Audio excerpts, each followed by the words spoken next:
सावन के महीना में आप सभी श्रोता बंधु के जय भोलेनाथ।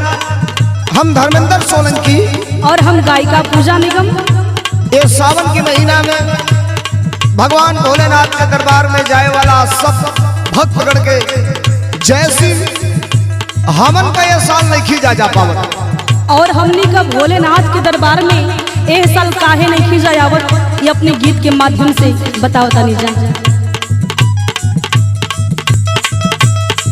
हर हर बम बम जय शिव जय शिव, हर हर बम बम जय शिव जय शिव, उस दिन नारा लगाएंगे। हर हर बम बम जय शिव जय शिव, उस दिन नारा लगाएंगे। हर हर बम बम जय शिव जय शिव, उस दिन नारा लगाएंगे।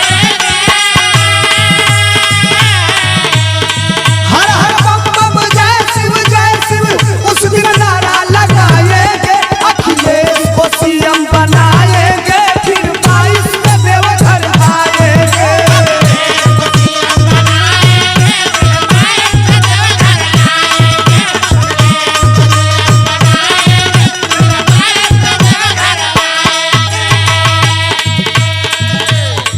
जानते हैं आप सभी इस बात से वाकिफ हैं।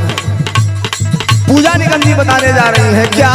और देखी जा ना अइला का कारण एगो औरी बात काबा सुनी जा। महामारी ने छीन लिया मुस्कान सभी के चेहरे का।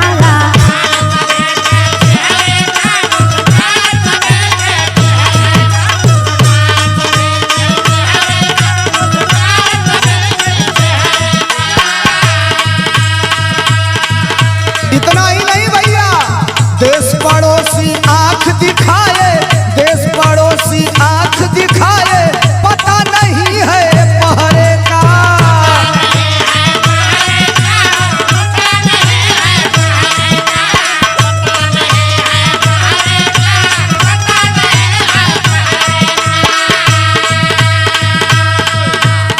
महामारी ने छीन लिया मुस्कान सभी के चेहरे का। देश पड़ोसी आंख दिखाए, पता नहीं है पहरे का। है पता अखिलेश ही फिर, है पता अखिलेश ही फिर, खुशहाली घर घर लाएंगे।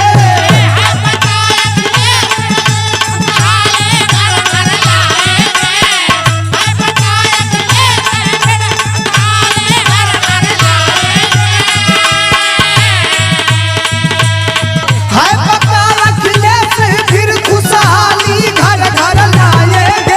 अखिलेश को सीएम बनाएंगे, फिर 22 में देवघर जाएंगे।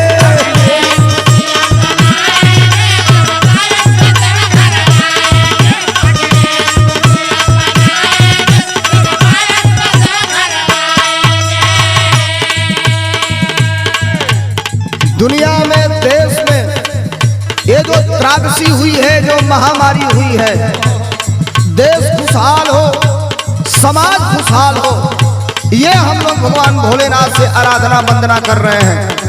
पूजा निगम जी इशारा कर रही है कैसे? हे त्रिपुरारी आओ भरदानी, तू कैलाश के छोड़ा हो।